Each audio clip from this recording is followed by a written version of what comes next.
واللہ کیا زبان ہے، ہماری شاعری کا کوئی ثانی نہیں۔ اے حبل، ہماری مدد کرو، ہمارے دشمنوں کو تباہ کر دو۔ ان پہاڑوں کو سونا بنا دو، تب ہم یقین کریں گے۔ اللہ کی قسم، یہ نہ تو شاعری ہے اور نہ ہی یہ جادو ہے۔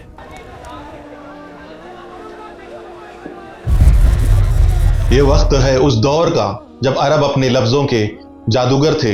واللہ کیا زبان ہے، ہماری شاعری کا کوئی ثانی یہ نہیں۔ وقت ہے نبی پاک صلی اللہ علیہ وسلم کے زمانے کا جب مکہ والوں کو اپنی شاعری پر، اپنی زبان دانی پر غرور تھا۔ ہم عجام سے بہتر ہیں۔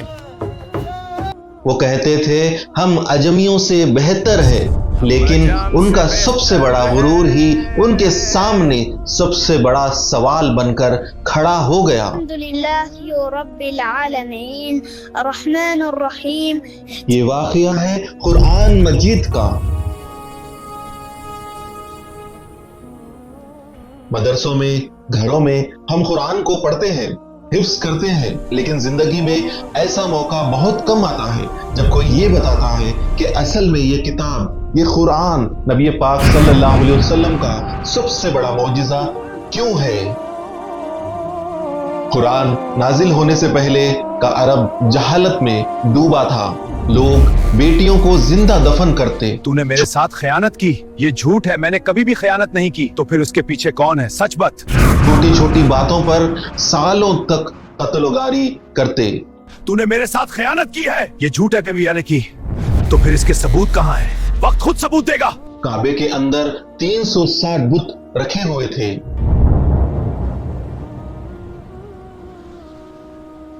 اے حبل، ہماری مدد کرو، ہمارے دشمنوں کو تباہ کر دو۔ لیکن ایک چیز تھی جس پر انہیں ناز تھا، اپنی زبان۔ ان کے شعر و شاعری کے محفلیں لگتی جہاں سب سے بڑے شاعر مقابلہ کرتے۔ زبان سے نکلے جیسے شیر کی گونج، ہر لفظ دھڑکن میں بسا ہے یہاں۔ ان کی شاعری کا یہ عالم تھا کہ وہ لفظوں سے تلوار کا کام لیتے تھے۔ جب اللہ سبحانہ و تعالیٰ نے آپ صلی اللہ علیہ وسلم کو نبوت سے نوازا تو مکہ والوں نے ان کا مذاق اڑایا۔ ان پہاڑوں کو سونا بنا دو، تب ہم یقین کریں گے۔ ان کا غرور، ان کا تکبر حد سے پار ہو گیا۔ تب اللہ سبحانہ و تعالیٰ نے انہیں یاد دلانے کے لیے نہیں بلکہ انہیں ہمیشہ کے لیے لاجواب کرنے کے لیے اپنا کلام نازل کیا۔ اللہ نے انہیں وہی معجزہ دیا جس چیز کے لیے ماہر تھے۔ ان کے لفظوں کا غرور تھا تو اللہ نے انہیں قرآن دیا۔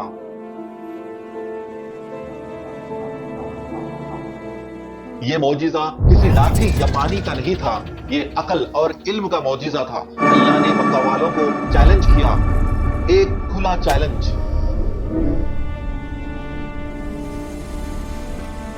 اللہ تعالیٰ نے قرآن میں فرمایا بسم اللہ الرحمن الرحیم، اور اگر تمہیں کچھ شک ہو اس میں جو ہم نے اپنے خاص بندے پر اتارا تو اس جیسی ایک صورت تو لے آؤ اور اللہ کے سوا اپنے سب حمایتیوں کو بلا لو اگر تم سچے ہو۔ یہ کوئی معمولی چیلنج نہیں تھا، یہ ان لوگوں کے لیے تھا جو لفظوں کے بادشاہ تھے۔ انہوں نے کوشش کی، سب سے بڑے شاعر جیسے ولید بن المغیرہ جو عرب کے سب سے بڑے فصیح آدمی تھے، اسے بھیجا گیا۔ اس نے قرآن سنا۔ ولید بن ابن مغیرہ نے کہا واللہ میں نے ابھی محمد صلی اللہ علیہ وسلم سے جو کلام سنا ہے اس میں ایسی مٹھاس ہے، ایسی تازگی ہے، اس کی جڑیں مضبوط ہے، شاخدار پھلدار ہے۔ یہ نہ تو شاعری ہے نہ یہ جادو ہے، یہ کچھ اور ہے، یہ سب پر غالب آ جائے گا، اس پر کوئی غالب نہیں آ سکتا۔ اللہ کی قسم، یہ نہ تو شاعری ہے اور نہ ہی یہ جادو ہے۔ یہ تھی اس دشمن کی گواہی جو ایمان نہیں لایا لیکن سچ کو پہچان گیا۔ تو سوال یہ ہے کہ باقی نبیوں کو معجزے دیے گئے جو دکھتے تھے، لاٹھی سانپ بن گئی، سمندر ہٹ گیا، لیکن نبی پاک صلی اللہ علیہ وسلم کو یہ کتاب کیوں دی گئی؟ اس کا جواب خود نبوت کی زبان سے سنیے۔ نبی کریم صلی اللہ علیہ وسلم نے فرمایا، ایسا کوئی نبی نہیں گزرا جسے معجزہ نہ دیا گیا ہو جن پر لوگ ایمان لائے، اور بے شک جو سب سے بڑا معجزہ مجھے دیا گیا ہے وہ قرآن ہے، اللہ نے مجھ پر نازل فرمایا۔ اس لیے میں امید کرتا ہوں کہ قیامت کے دن میرے ماننے والے سب سے زیادہ ہوں گے۔ سوچو ذرا، باقی معجزات اسی وقت ختم ہو گئے۔ موسیٰ علیہ السلام کی لاٹھی آج ہمارے پاس نہیں ہے، عیسیٰ علیہ السلام کے شفا دینے کے معجزے اسی دور میں تھے، لیکن قرآن یہ ایک زندہ معجزہ ہے۔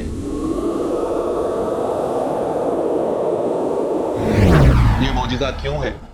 اس کا الفاظ 1400 سال سے آج تک پوری دنیا مل کر اس جیسا ایک سورہ نہیں بنا سکی۔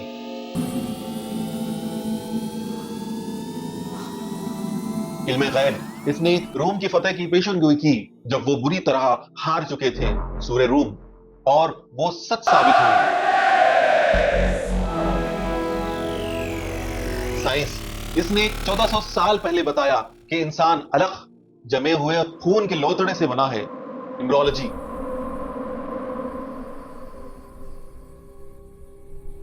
اس نے بتایا کہ پہاڑ زمین کو ہلنے سے بچاتے ہیں، جیولوجی۔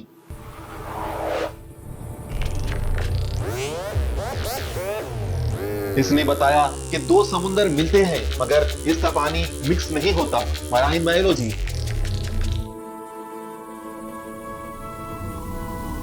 یہ سب واقعات ایک امی نبی صلی اللہ علیہ وسلم نے بتایا، جنہوں نے کبھی کسی انسان سے پڑھا لکھا نہیں۔ یہ اس واقعے کا سب سے بڑا ثبوت ہے کہ یہ کتاب کسی انسان کی نہیں، اس کے رب کی ہے جس نے پوری کائنات بنائی۔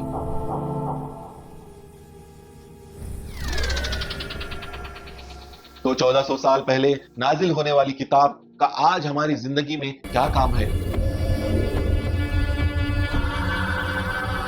آج ہم بھی اسی جہالت میں ہیں، ہمارے پاس مال و دولت کا غرور ہے، سوشل میڈیا فالوورز کا غرور ہے۔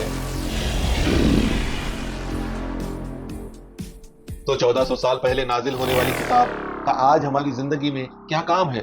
آج ہم بھی اسی جہالت میں ہیں، ہمارے پاس مال و دولت کا غرور ہے، سوشل میڈیا فالوور سبسکرائبر کا غرور ہے، ہم پریشان ہیں، ڈپریشن کا شکار ہے، ہم سکون ڈھونڈتے رہتے ہیں، اور اللہ نے یہ معجزہ ہمارے پاس چھوڑ دیا ہے۔ یہ قرآن سے طاق پر رکھنے کے لیے نہیں، یہ زندگی بدلنے کے لیے آئی ہے۔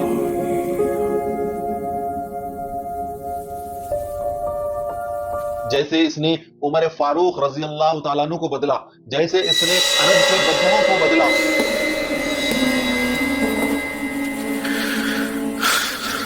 جس طرح قریش کو اللہ نے ان کی غفلت یاد دلائی تھی، یہ کتاب آج ہمیں ہماری غفلت یاد دلاتی ہے۔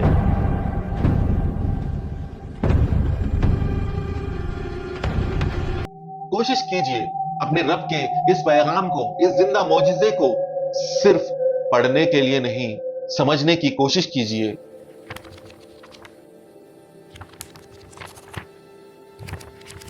کیونکہ زندگی بہت مختصر ہے، پتہ نہیں کب بلاوا آ جائے، تو اس کو یاد کریے اس سے پہلے کہ وہ آپ کو یاد کر لے۔